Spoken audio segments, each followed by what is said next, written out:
বলে আল্লাযীনা ইয়াযকুরুনাল্লাহা কিয়ামান ওয়া কুউদান ওয়া আলা জুনুবিহিম ওয়া ইয়াতাফাক্কারুনা ফি খালকিস সামাওয়াতি ওয়াল আরদ। তারা বসা অবস্থায়, দাঁড়ানো অবস্থায় আমার প্রশংসা করে আর বলে রব্বানা মা খালাকতা হাযা বাতিলান সুবহানাকা ফাকিনা আযাবান নার। আয় আল্লাহ পাক, তুমি কোনো কিছু খেল তামাশার বিষয়বস্তু করে তৈরি করো নাই, অতএব জাহান্নামের শাস্তি থেকে তুমি আমাকে রক্ষা করো। আল্লাহর নবী বলেছেন, আল্লাহর সৃষ্টি নৈপুণ্যতা সম্পর্কে যদি কোনো বান্দা 1 ঘন্টা চিন্তা করে, 1 ঘন্টা যদি গবেষণা করে, চিন্তা করে, রব্বুল আলামিন তার আমলনামায় 60 বছরের নফল ইবাদতের সওয়াব লিখে দেন। জোরে বলেন সুবহানাল্লাহ। মানুষের সৃষ্টি আর পাথরও সৃষ্টি, পাথরও একটা মাখলুক, মানুষও মাখলুক। পাথরের সাথে মানুষের পার্থক্য কোথায়? পাথর আল্লাহর দরবারে হাত তুলতে পারে না, আল্লাহকে ডাকতে পারে না, মোনাজাত করতে পারে না। মানুষ ডাকতে পারে, হাত তুলতে পারে, তার হাত দেওয়া আছে। মানুষ হয়ে যদি আল্লাহর দরবারে হাত তুলতে না পারলেন, চোখের পানি যদি না ফেলতে পারলেন, আল্লাহ পাক বলছেন, ও নবী বলে দেন, আপনি বলুন তোমাদের দিয়ে কি প্রয়োজন আল্লাহর? লাউলা দুআউকুম, তোমরা যদি সেই আল্লাহকে যদি না ডাকো, যদি তার কাছে হাত না তোলো, তাহলে তোমাদের দিয়ে আল্লাহর দরকারটা কি? তোমাদেরকে রব্বুল আলামিন তৃণখণ্ডের মতো উড়িয়ে দিবেন, কোন মর্যাদা থাকবে না আল্লাহর কাছে। সুতরাং মর্যাদা পেতে হলে আল্লাহকে ডাকতে হবে, আল্লাহর কাছে চাইতে হবে। এভাবে করে আল্লাহ পাক তার বান্দাদেরকে নির্দেশ করছে। নবী করিম সাল্লাল্লাহু আলাইহি ওয়াসাল্লাম বলছেন, বনি ইসরাইলের 3 জন লোক একবার রওনা হয়েছিল কোথাও, যাওয়ার পথে তারা এক পাহাড়ি এলাকা দিয়ে যাচ্ছে, ঝড় শুরু হলো। ঝড়ের থেকে বাঁচার জন্য, আত্মরক্ষা করার জন্য তারা একটি গুহার মধ্যে আশ্রয় নিল। হঠাৎ করে বিশাল এক প্রস্তর খণ্ড উপার থেকে গড়াতে গড়াতে এসে গুহার মুখকে বন্ধ করে দিল। এখন 3 জন লোকের একজনও এখান থেকে বেরোবার আর কোনো পথ নাই। 3 জন লোক মরে যাবে, জীবন সম্পর্কে হতাশ হয়ে তারা কাঁদাকাটি শুরু করলো। মুরব্বী যিনি ছিলেন তিনি বললেন, কান্দা তো কোনো লাভ নাই, মরবো তো বটেই, কিন্তু আসো নেক আমল করে যদি কিছু থাকি, আল্লাহকে ভয় করে কোন আমল যদি করে থাকি, চলো সেই আমলটা দিয়ে আল্লাহ পাকের কাছে ওসিলা দিয়ে মাপ চাই। ওই যে সেদিন বলছিলাম, অবতাকু ইলাইহিল ওসিলা মানে পীর ধরা না, অবতাকু ইলাইহিল ওসিলা আয় আমলে সালেহ, নেক কাজের ওসিলা দাও। শুরু হয়ে গেল। একজন বলল, রব্বুল আলামিন তুমি জানো আমার একটা কৃতদাস ছিল, আমাকে না বলে সে পালিয়ে গেল, আর ফেরে না, বছরের পর বছর চলে যায়। আমি তার পাওনা বেতন দিয়ে বকরি কিনেছিলাম, বকরিগুলির বাচ্চা হইল, মাঠ ভরে গেল। অনেক বছর পর ওই কৃতদাস যখন আমার কাছে ফিরে এলো, আমি তাকে বললাম, আল্লাহর বান্দা, এই মাঠ ভরা যত ছাগল দেখতে পাও সব তোমার নিয়ে বাড়ি চলে যাও। সে বলল, মালিক আপনি কি আমার সাথে তামসা করছেন? আমি তো না বলে গেছি আপনার কাছে, পালিয়ে গেছি, আমার তো শাস্তি হওয়া উচিত, আর আপনি আমাকে তামসা করতেছেন। না, তামসা না, তোমার বেতনের টাকা দিয়ে আমি এগুলি কিনেছিলাম, ওগুলোতে বংশ বাড়তে বাড়তে এগুলি হয়ে গেছে, এত হয়ে গেছে, কাজে এটা তোমার, আমি তোমাদেরকে এটা দিয়ে দিলাম, তুমি নিয়ে যাও। লোকটি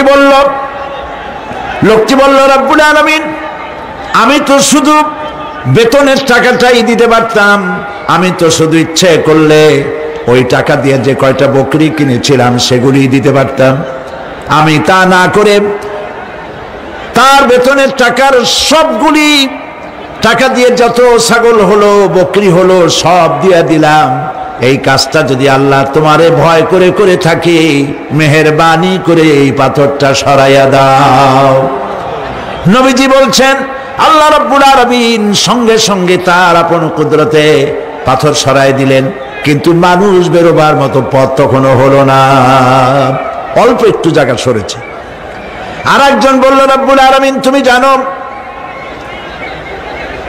আমি এক সুন্দরী যুবতী নারীর প্রতি আকৃষ্ট হলাম, তাকে আমি কুপ্রস্তাব দিলাম, কোন ক্রমে রাজি করতে পারি নাই, বহু টাকার বিনিময় আমি যখন তাকে রাজি করেছি, আর নির্জন জায়গায় যখন আমি তাকে উপভোগ করতে যেতেছি, তখন ওই যুবতী মেয়ে আমাকে বলল, আল্লাহর বান্দা, তুমি আল্লাহরে ভয় করো, দুনিয়ার কেউ দেখতেছে না, আল্লাহ দেখতেছে, আল্লাহরে ভয় করো।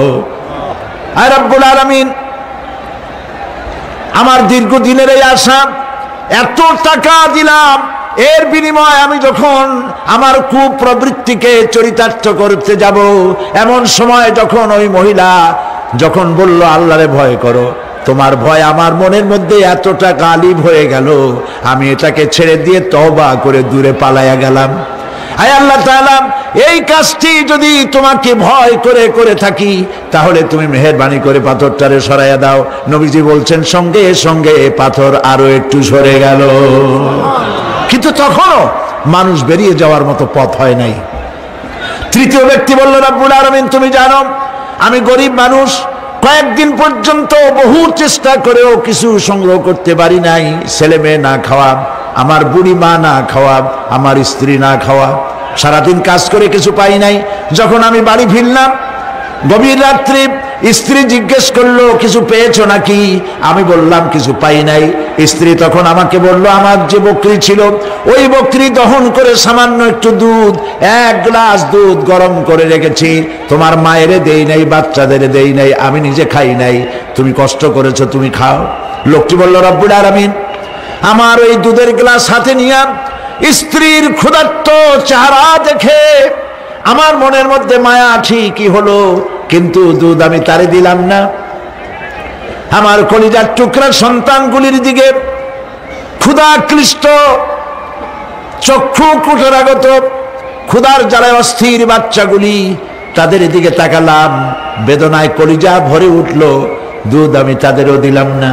এবার চলে গেলাম আমার মায়ের রুমে, যে দেখলাম আমার বুড়ি বাপ 2-3 দিন অনাহারে, মা আমার ক্ষুধায় পড়ে আছেন বিছানায়। আমি আমার সন্তানের দিকে তাকালাম, আমার স্ত্রীর দিকে তাকালাম, নিজেরও পেট, আমার পেটেও দারুণ ক্ষুধা, কাউকে দুধ দিলাম না। আমার মায়েরে ঘুমের থেকে জাগাইয়া পাশে বসাইয়া সবটুকুন দুধ আমার মায়েরে খাওয়াইয়া দিয়েছিলাম। রব্বুল আলামিন, এই কাজটি যদি আমি তোমাকে ভয় করি করে থাকি রব্বুল আলামিন, তাহলে মেহেরবানি করে পাথরটা সরাই দাও। আমার নবীজি বলছেন সঙ্গে সঙ্গে পাথরটি গুহা মুখ থেকে সরে গেল। আল্লাহ পাককে ভয় করার, ভয় করে চলার একটি দৃষ্টান্ত, এভাবে অনেক দৃষ্টান্ত হাদিস শরীফের মধ্যে এবং কোরআনের মধ্যে রয়েছে। প্রিয় ভাই সব, মানুষের মর্যাদা টাকায় বাড়ে না। আপনি সৈয়দ বংশের লোক, এটা দেখার আল্লাহর কোনো জরুরত নাই। আপনি বড় আলেম, এটা দেখার জরুরত আল্লাহর নাই। আপনি প্রধানমন্ত্রী, আপনি প্রেসিডেন্ট, দেখার কোনো দরকার আল্লাহ পাকের নাই। কোন পয়গম্বরের বাপ, কোন পয়গম্বরের মা, কোন পয়গম্বরের স্ত্রী, তাও দেখার দরকার নাই আল্লাহ পাকের। আল্লাহ পাকের কাছে মর্যাদা, ইন্না আকরামাকুম ইনদাল্লাহি আতকাকুম, তোমাদের মধ্যে আল্লাহর কাছে মর্যাদা হচ্ছে সেই ব্যক্তির যে ব্যক্তি তোমাদের মধ্যে সব থেকে বেশি আল্লাহ পাককে ভয় করে। সুবহানাল্লাহ বলি। এই ধরনের যারা আল্লাহ পাককে ভয় করে চলবে জীবনের সকল ক্ষেত্রে, সকল ক্ষেত্রে ভয় করবে, শুধু এক ক্ষেত্রে না, সব জায়গায়।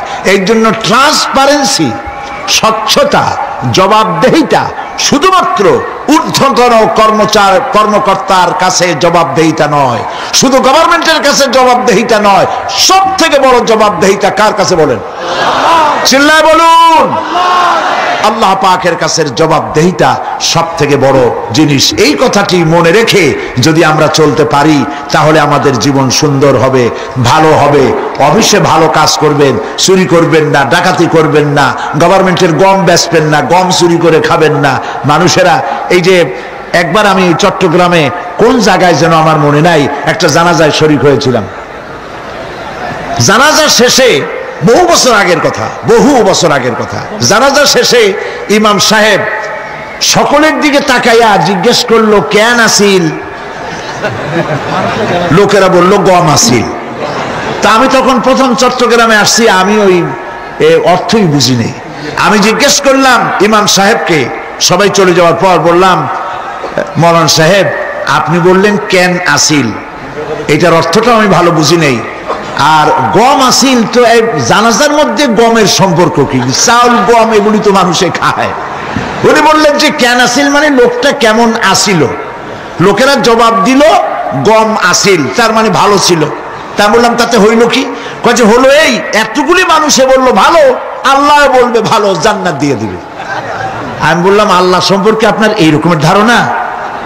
এই লোকটা ভালো হোক, আমি কামনা করি ভালো হোক, কিন্তু একজন কন্ট্রাক্টর 5 কোটি টাকার একটি কাজ পেয়েছে, সেই কাজে খরচ করলো 1.5 কোটি আর 2 কোটি, 3 কোটি টাকা মেরে দিল। রাস্তার ইট খাইলো, সিমেন্ট খাইলো, রড খাইলো, বাড়ি খাইলো, গাড়ি খাইলো, বিল্ডিং বানায়, 2 বছর যেতে না যেতে ভেঙে যায়। কালভার্ট ব্রিজ বানাচ্ছে, বানাবার আগেই ভাঙ্গা শেষ। এই লোকটা এই রকমের যে টাকা মারলো, সরকারের টাকা, জনগণের টাকা মারলো, সর্বনাশ করলো, মিথ্যা সাক্ষী শিক্ষা দিল আইনজীবী হয়ে, এই যে কাজগুলি করলো, সবাই বলল লোকটা ভালো। এই মাঠ জোড়া লোক বলল এই লোক, এই মৃত্যু ব্যক্তি ভালো। আর আল্লাহ যদি বলেন এরকম একটা লোককে আল্লাহ যদি বলেন ভালো, তাহলে তিনি আহকামুল হাকিমিন হবেন কিভাবে?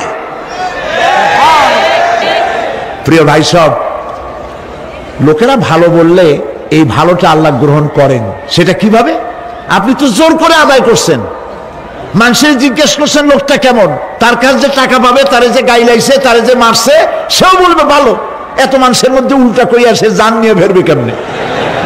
কিন্তু আসল কথা কোনটি? আসল কথা হলো একটি লোক মারা গেছে, কেউ জিজ্ঞাসা করে নাই, কানে আসা মাত্রই একজনের মুখ থেকে বেরিয়ে গেল, আহারে লোকটা বড্ড ভালো ছিল। এইটা আল্লাহ গ্রহণ করবেন, সুবহানাল্লাহ, এটাই আল্লাহ গ্রহণ করবেন। সেই জন্য এই কাজগুলি হতে হবে তাকওয়ার ভিত্তিতে, আল্লাহকে ভয় করতে হবে। ফিস সিররি ওয়াল আলানিয়া, এটি প্রকাশ্যে এবং গোপনে, সর্বাবস্থায় কলিজার মধ্যে ভয় থাকবে কার? চিল্লায় বলতে হবে কার? আল্লাহ ছাড়া কাউকে ভয় করি না, মনে থাকবে। আল্লাহ ছাড়া কাউকে ভয় করব না, আল্লাহ ছাড়া এত কাউকে ভালোবাসবো না। সব থেকে ভালোবাসবো কারে? আল্লাহকে। ভয় করব কারে? আল্লাহ পাককে। আল ঈমানু বাইনাল খাউফি ওয়ার রাজা, ঈমান হচ্ছে দুটি জিনিসের মধ্যে, ঈমান এবং আশা। ঈমান এবং আশা, ভয় এবং আশা, ভয় এবং আশা, এই দুইটার মধ্যে হলো ঈমান। হযরত ওমর রাদিয়াল্লাহু তাআলা আনহু কিয়ামতের দিন তিনি বলেন, কিয়ামতের দিন আল্লাহ রাব্বুল আলামিন যদি বলেন পৃথিবীর সমস্ত মানুষ জান্নাতে চলে যাবে, একটা মানুষ মাত্রই জাহান্নামে যাবে, আমি আল্লাহ পাককে এত ভয় পাই, হতে পারে সেই ব্যক্তি আমি ওমর হয়ে যেতে পারি। আর যদি কিয়ামতের দিন আল্লাহ রাব্বুল আলামিন বলেন একটি মাত্র মানুষ জান্নাতে যাবে আর সব জাহান্নামে যাবে, আমি আমার আল্লাহকে এত আশা করি, এতই তার উপরে আশা রাখি যে সেই ব্যক্তি আমি ওমর হয়ে যেতে পারি। ভয় এবং আশা, এই দুটির ভিতরেই হয়েছে ঈমান। এই ধরনের পৃথিবীতে আল্লাহকে ভয় করে যারা চলবে, যা পাইলো ওর উপরে নিজেকে সীমাবদ্ধ রাখলো, বাড়াইলো না। প্রিয় ভাই সব, রমজান মাস আসছিল আবার চলেও গেল, ঠিক কিনা? কি জন্য আসছিল? আমরা যেন ইফতারিতে জন্মের খাওয়া খাইতে পারি, এই জন্যে। রমজান মুবারকে সারাদিন রোজা রেখে ইফতারিতে মানুষ যা খাইলো, সুবহানাল্লাহ। পেঁয়াজি, সুবহানাল্লাহ, পিছন থেকেও বলতেছে, পেঁয়াজি, বেগুনি, ছোলা, মুড়ি, তরমুজ, আম, কাঁঠাল, এত খাওয়া খাইলো। কয় যে হুজুর এত ক্ষুধা লাগে ইফতারের সময়, মনে হয় খাওয়া যদি যাইতো তাহলে জগ আর গেলাসও খাইতাম। তাহলে সারাদিন যা না খাইছিল ওইটা ওইখানে আদায় করে নিল। আচ্ছা, রোজা কি আসছিল আপনার এই ইফতারির মজা খাওয়াবার জন্য? কি জন্য আসছিল বলেন তো একটু? তাকওয়া। বলেন কি জন্যে? তাকওয়া সৃষ্টি করার জন্য। সারা জীবন রোজা রাখলাম, মুত্তাকি হইতে পারলাম না। ঠিক কিনা? রোজার দিনে মানুষ মিথ্যা কথা বলে না, ঠিক কিনা? সব সময় মিথ্যা বলে। এই লোকটিও যদি দিনের বেলায় কোনো লোক আসে এমন যার সাথে মিথ্যা বলাই লাগে, বলে যে ভাই এখন আমি খুব বিজি, মাগরিবের পরে আসো, তাহলে বোঝা গেল লোকটা ভয় করছে, একটু একটু হইলেও ভয় করছে। রোজা আসলো ভয় সৃষ্টি করার জন্য, ভয় করতে পারলাম না, ওজনে কম দিলাম, খাদ্যে ভেজাল দিলাম, মিথ্যা কথা বললাম সমানে। প্রিয় ভাই সব, আল্লাহরে ভয় করুন। যারা ব্যবসায়ী ওজনে কম দিয়া প্রতিদিন 5 গ্রাম, আগে তো 6 টাকা বলতাম আমরা, এখন কি বলে গ্রাম, 20 গ্রাম 14 গ্রাম। তো এই যে গ্রাম, 500 গ্রাম, নানান রকমের গ্রাম, এই কয় গ্রাম করিয়া জীবনে কয় মন বাঁচাবেন, কয় মন বাঁচাবেন? আর এর দ্বারা আপনার হবে কি? মাপে কম দিলেন, ওজনে কম দিলেন, খাদ্যে ভেজাল দিলেন, চাউলে ভেজাল, ঘিতে ভেজাল, তেলে ভেজাল, সমানে দিতে থাকলেন। আহারে, যাওয়ার সময়, মৃত্যুর সময় সাথে কিছু নিয়ে যেতে পারবেন? পারবেন না। এখানে আল্লাহ পাককে ভয় করুন। ব্যবসায় বরকত দেওয়ার মালিক কে? জোরে বলেন কে? আল্লাহ রাব্বুল আলামিন বরকত দেওয়ার মালিক। এইটা বিশ্বাস করে আল্লাহকে ভয় করুন। ব্যবসায়ী ভাইরা নিয়ত করুন, ওজনে কম দেব না, খাদ্যে ভেজাল দেব না, মিথ্যে কথা বলবো না, এই তাফসীর শোনার দাম হবে। যারা চাকরি করেন তারা ওয়াদা করুন, সরকার যে বেতন দেয় সেই বেতন দিয়ে যেমন করে হোক কষ্ট করে জীবন যাপন করতে হলেও করব, হারাম ঘুষ খাবো না। ঘুষ খাওয়া হারাম, শূকরের মাংস খাওয়া যেমন হারাম, ঘুষের একটি পয়সাও থেকে শুরু করে কোটি কোটি টাকা পর্যন্ত তেমন হারাম। এগুলো যদি বাঁচতে পারেন তাহলেই এর নাম হবে তাকওয়া। এটাকে আপনাকে বুঝতে হবে এইভাবে। পুলিশ দেখে না, এন্টি করাপশন ডিপার্টমেন্ট দেখে না, গোয়েন্দা বিভাগের কেউ দেখে না, কিন্তু আল্লাহর চোখে ফাঁকি দেওয়া যাবে না। এটার নাম হলো তাকওয়া। এই আল্লাহকে ভয় যদি করতে পারি তাহলে পরিচয় হবে। সুখগুলি, আরামগুলি যারা বর্জন করে আল্লাহ রাব্বুল আলামিনকে বিশ্বাস করে যারা জীবন পরিচালনা করেছে, আল্লাহ পাক তাদের জন্য জান্নাত রেখেছেন এবং তাদের জন্য বলছেন সাবিকু ইলা মাগফিরাতিন মির রাব্বিকুম ওয়া জান্নাতিন আরদুহা কা'আরদিস সামাই ওয়াল আরদ উইদ্দাত লিল্লাযীনা আমানু বিল্লাহি ওয়া রাসূলিহি। আল্লাহ পাক বলেন প্রতিযোগিতা করো আল্লাহর মাগফিরাত কামনার জন্য আর জান্নাতে যাওয়ার জন্য প্রতিযোগিতা করো, আল্লাহর রহমত পাওয়ার জন্য সৎ কাজের প্রতিযোগিতা করো, তাহলে আল্লাহ রাব্বুল আলামিন তোমাদেরকে ক্ষমা করবেন আর তোমাদের জন্য এমন জান্নাত দিবেন যেই জান্নাত আকাশের বিশালতার, জমিনের বিশালতার মতো। এই বিরাট জান্নাত তোমাদেরকে দিবেন। এই জান্নাত চিরস্থায়ী সুখ এবং শান্তি জায়গা হবে। মাসালুল জান্নাতিল্লাতী উইদাল মুত্তাকুন ফিহা আনহারুম মিন মাইন গায়রি আসিনিন ওয়া আনহারুম মিন লাবানিন লাম ইয়াতাগায়্যার তা'আমুহু। আল্লাহ পাক বলছেন জান্নাত আল্লাহ পাক ওয়াদা করেছেন মুত্তাকিদের জন্য। আল্লাহ পাক জান্নাত দিবেন যে জান্নাতের ভেতরে রয়েছে মধুর প্রস্রবণ, রয়েছে দুধের প্রস্রবণ, রয়েছে সেখানে স্বচ্ছ পানীয় পানির প্রস্রবণ রয়েছে। এই সুন্দর জান্নাত, ঝর্ণা ধারা আল্লাহ পাক সৃষ্টি করেছেন, বাগ বাগিচা দিয়ে ভরে রেখেছেন জান্নাত।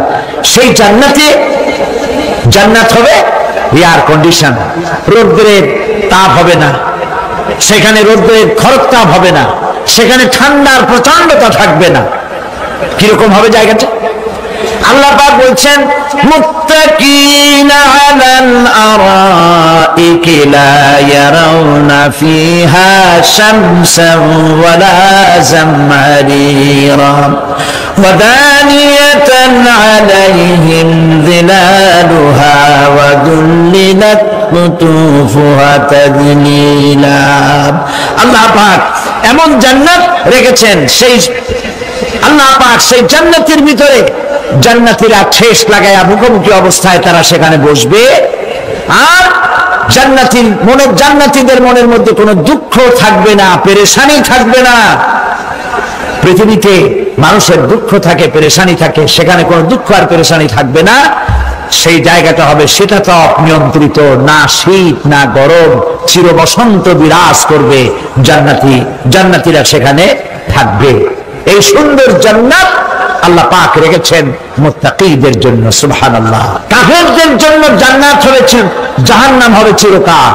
খালিদিনা ফিহা আবাদান, চিরকাল কাফেরেরা জাহান্নামে থাকবে। সর্বশেষ যে ব্যক্তি জাহান্নাম থেকে মুক্তি লাভ করবে তাকে আল্লাহ পাক বলবেন, ফেরেশতাদেরকে বলবেন, আমার ফেরেশতারা আমার এই বান্দাকে জান্নাত এবং জাহান্নামের মাঝখানে রেখে দাও। জান্নাত এবং জাহান্নামের মাঝখানে লোকটি যখন থাকার জায়গা পাবে, সে জান্নাতের দিকে তাকায়া দেখবে আর কাঁদতে থাকবে। আল্লাহ পাক জিজ্ঞেস করবেন, বান্দারে যুগের পর যুগ ধরে জাহান্নামে কেঁদেছো, আমি রব্বুল আলামিন জাহান্নাম মাফ করে দিয়া জান্নাত জাহান্নামের মাঝখানে রেখে দিয়েছি, আযাব থেকে যে বেঁচে গেছো, এখন কাঁদো কেন? লোকটি বলবে, রব্বুল আলামিন কান্দি এই কারণে, জাহান্নাম থেকে মাফ করেছো, তোমার শুকরিয়া আদায় করি। জান্নাত তো আমার কপালে নাই, কিসমতে নাই, কিন্তু জান্নাত আমি এখান থেকে দেখতে পাচ্ছি। জান্নাতের সুঘ্রাণ আমার নাকে আসতেছে, কপালে নাই যাওয়ার। আমি কাঁদি এই জন্য, তুমি যদি মেহেরবানি করে আমাকে জান্নাতের দরজার কাছে একটু দাঁড় করায় দিতা, প্রাণ ভরে তোমার জান্নাতের দৃশ্যটা একটু দেখতাম। আল্লাহ পাক তার আরজি পূরণ করবেন, বলবেন যাও। ফেরেশতাদের বলবেন, এর জান্নাতের দরজার কাছে দাঁড় করায় দাও। জান্নাতের দরজার কাছে দাঁড়িয়ে লোকটি আবার কান্না শুরু করবে। আল্লাহ পাক প্রশ্ন করবেন, এবার কান্দো কেন? লোকটি বলবে, রব্বুল আলামিন কান্দি এই কারণে, জান্নাতের এই দরজায় দাঁড়ায়া জান্নাতের অফুরন্ত নেয়ামত কিছুই ভালো করে দেখা যায় না, শুধু অল্প জায়গা দেখি। যদি তুমি আমারে দয়া করে জান্নাতের মাঝখানে দাঁড় করায় দিতা, চতুর্দিকে তাকায়া তাকায়া দেখা কলিজারে ঠান্ডা বানাইতাম। তবে আমি ওয়াদা করি, জান্নাতের কোন নাজ নেয়ামত, কোন ফল আমি খাবো না, ধরবো না, ছুঁইব না। একটুখানি মেহেরবানি করে মাঝখানে দাঁড় করায় দাও, জান্নারে ঠান্ডা করি। আল্লাহ রাব্বুল আলামিন ফেরেশতাদের বলবেন, আমার এই বান্দারে জান্নাতের মাঝখানে দাঁড় করায় দে। আল্লাহর নবী বলেন, জান্নাতের মাঝখানে দাঁড়িয়ে লোকটি আগের চাইতে আরো জোরে চিৎকার মেরে কাঁদতে থাকবে। আল্লাহ পাক বলবেন, বান্দারে কি হলো তোর? দরজার কাছে আসতে চাইছি রে, আইনা দিলাম। আবার এবার মাঝখানে আসতে চাইছো, তাও এনে দিয়েছি, আবার কান্দো কেন? লোকটি বলবে, রব্বুল আলামিন এবার কান্দি এই জন্যে, তুমি যখন দয়া করে একটিবার জান্নাতের মাঝখানে এনে আমাকে দাঁড় করায় দিয়েছো, তুমি রহমান রহিম গফুরুর রহিম, এই জান্নাত থেকে আবার আর বাইর করে দিও না। আল্লাহ রাব্বুল আলামিন বলবেন, ও আমার বান্দারে, আমার এই জান্নাত তোর খুব পছন্দ হয়েছে নাকি? লোকটি বলবে, রব্বুল আলামিন কলিজা ঠান্ডা হয়ে গেছে, ভাবতেও পারি না এই জান্নাত এত সুন্দর। আল্লাহ পাক বলবেন, বান্দারে এরকম একটি নয়, দুইটা নয়, তোর জন্য আমি 10টা জান্নাত এরকম রিজার্ভ করে রাখছি। সুবহানাল্লাহ। আল্লাহ পাককে ভয় করে পৃথিবীর সমস্ত পাপ থেকে যারা নিজেকে রক্ষা করবে, আল্লাহ তাদের জন্য এই জান্নাত রেখে দিয়েছেন। সুবহানাল্লাহ। সেই জান্নাতের রিসিপশন আপনারা আন্দাজ করতে পারবেন না, রিসিপশন কারে কয়। কি এর প্রধানমন্ত্রী আর প্রেসিডেন্ট, 4-5টা পুলিশ আর আর্মি আসে একটা ঠক করে সেলুট মারলো, বাস শেষ হয়ে গেল। এরকম না, জান্নাতীদেরকে রিসিপশন দেওয়া হবে। জান্নাতীরা যখন আল্লাহর হুকুমে জান্নাতের দিকে যেতে লাগবে, আর যখন জান্নাতের কাছে চলে যাবে, আল্লাহ রাব্বুল আলামিন শোনায় দিচ্ছেন, হাত্তা ইদা জাউহা ফুতিহাত আবওয়াবুহা ওয়া ক্বালা লাহুম খাজানাতুহা সালামুন আলাইকুম তিবতুম ফাদখুলুহা খালিদিন। সুবহানাল্লাহ। জান্নাতীরা যখন জান্নাতে প্রবেশ করার দরজার মুখোমুখি হবে, দ্বার রক্ষীগণ তখন বলবে, সালামুন আলাইকুম, আল্লাহর শান্তি তোমাদের উপরে বর্ষিত হোক। সুবহানাল্লাহ। দুনিয়ার টাটকা টাটকা সুখগুলি 2 পা দিয়ে ছেড়ে দিয়েছো, টাটকা সুখগুলি গ্রহণ করো নাই, হারাম খাও নাই, আল্লাহ দ্বীন কায়েমের জন্য রক্ত দিয়েছো, জীবন দিয়েছো, কষ্ট করেছো, আল্লাহকে ভয় করেছো। আমাদের সালাম গ্রহণ করো, জান্নাতের মধ্যে ঢুকে যাও চিরকালের জন্য। সুবহানাল্লাহ। আর বাইর হওয়া লাগবে না, চিরকাল এই জান্নাতের মধ্যে তোমরা বসবাস করতে পারবে, আল্লাহ রাব্বুল আলামিনের ফেরেশতারা বলে দিবেন। জান্নাতের মধ্যে আল্লাহ পাক হুরদের সঙ্গে জান্নাতীদের বিয়ের ব্যবস্থা করে দিবেন। কোরআনে কারীমে আল্লাহ পাক বলেন, মুত্তাকিইনা আলা সুরুরিন মাসফুফাতিন ওয়া যাওয়াজনাহুম বিহুরিন আইন। সামনাসামনি ভাবে সাজানো সারি সারি আসন সমূহের উপর তারা ঠেস লাগায় বসে থাকবে, আর আল্লাহ রাব্বুল আলামিন হুরদের সাথে জান্নাতীদের বিয়ের ব্যবস্থা করে দিবেন। যেসব হুরের সঙ্গে বিয়ে হবে তাদের আল্লাহ পাক বিবরণ দিচ্ছেন কি রকম হবে তারা। লাম ইয়াতমিসহুন্না ইনসুন ওয়ালা জান। এর পূর্বে জিন এবং ইনসান এদেরকে কেউ স্পর্শ করে নাই। কিরকম তারা? কাআন্নাহুন্নাল ইয়াকুতু ওয়াল মারজান। যেমন ঝিনুকের ভিতরে মণিমুক্তা থাকে, এইভাবে আল্লাহ পাক তাদেরকে পবিত্র করে রেখে দিয়েছেন।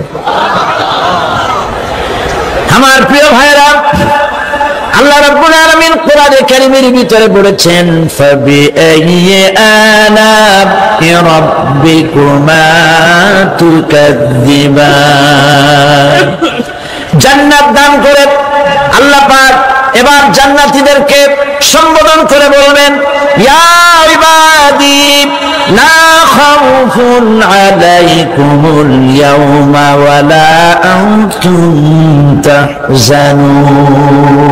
হে আমার বান্দারা, লা খাউফুন আলাইকুমুল ইয়াওম, আজ আর কোনো ভয় নাই। সুবহানাল্লাহ, সুবহানাল্লাহ। আজ আর কোনো ভয় নাই, কোনো চিন্তাও নাই, আরামে এই জান্নাতের মধ্যে বসবাস করো।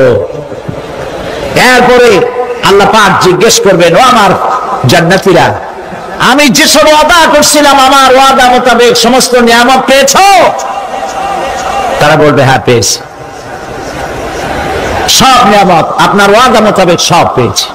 আল্লাহ রাব্বুল আলামিন বলবেন, সব পাও নাই, ওয়ানাদাইনা মাজিদ, আমার কাছে আরো বেশি আছে। সুবহানাল্লাহ, আমার কাছে আরো বেশি আছে। জান্নাতীরা বুঝবে না সে আরো বেশিটা কি, এর থেকে আর বেশি কি। প্রিয় ভাই সব, নবী করিম সাল্লাল্লাহু আলাইহি ওয়াসাল্লাম বলেছেন, জান্নাতের সুখ আর শান্তি কোন চোখ নাই যা দেখেছে, যা কোন অন্তঃকরণ নাই যা কল্পনা করতে পেরেছে। এই জান্নাত মুত্তাকিদের জন্য আল্লাহ রাখছেন। সুবহানাল্লাহ। জান্নাতীরা ভাবতেও পারবে না সেই নিয়ামতগুলি কি। প্রিয় ভাই সব, সেই মুহূর্তে আল্লাহর নবী মুহাম্মদুর রাসূলুল্লাহ সাল্লাল্লাহু আলাইহি ওয়াসাল্লাম বলবেন, রব্বুল আলামিন, আমার উম্মতেরা জান্নাতীরা বুঝতে পারে নাই আপনার কাছে কি নিয়ামত আরো বেশি আছে।